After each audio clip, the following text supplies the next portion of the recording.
Bart se vanta auprès de Lisa qu'il peut sauter dans le vide en lui tournant le dos.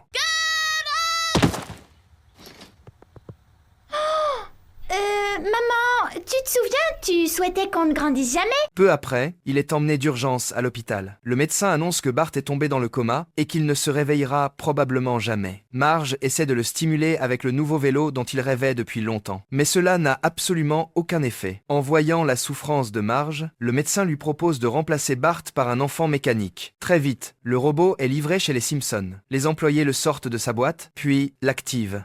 Aïe, maman, ça fait mal! Oh. En entendant le robot l'appeler « maman », Marge est immédiatement touchée. Homer veut tester lui-même la qualité de ce robot. À sa grande surprise, il découvre que le toucher du robot est exactement le même que celui de Bart. Pendant que Homer et Marge se reposent tranquillement, David taille les buissons dans le jardin. Et avec les voisins, il est super. Salut, salut! Tu es le plus beau des robots!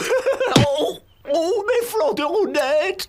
Lisa n'arrive pas à accepter qu'un robot puisse être son frère. Mais l'instant d'après, David lui fait un massage, qui change complètement son opinion. Pendant ce temps, Bart reprend soudainement connaissance à l'hôpital.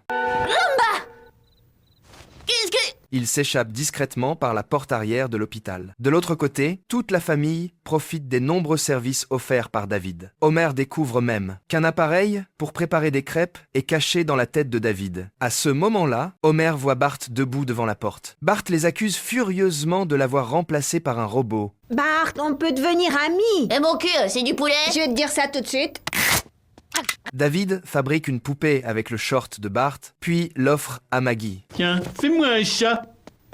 Oh. Le soir, Marge emmène ses deux fils se promener. Bart cueille des fleurs au bord du chemin pour les offrir à Marge. David reprogramme immédiatement ses circuits pour exprimer son amour envers Marge. Bart ressent alors une immense frustration. Il décide donc d'emmener David à l'école pour le défier. Mais David est capable de tirer de la glace par son nez. En un instant, David gagne l'admiration de tous les élèves. Alors que Bart commence à s'énerver, David lui tend un peu de glace. Même lui ne peut pas résister à cette délicieuse glace. Bart comprend alors qu'il n'a aucune chance contre David. Il décide donc de préparer une attaque surprise. Mais il ne s'attendait pas à ce que David le propulse directement dans l'enclos des paons. Pire encore, ces paons avaient subi une mutation. Marge ne supporte plus de voir ses deux fils se battre sans arrêt. Elle demande donc à Homer de régler le problème. Homer conduit Bart au plus profond de la forêt. Il le fait descendre de la voiture, puis repart sans même se retourner. On va toujours acheter des jouets et je pourrais en avoir autant que je veux. Pas de jouets.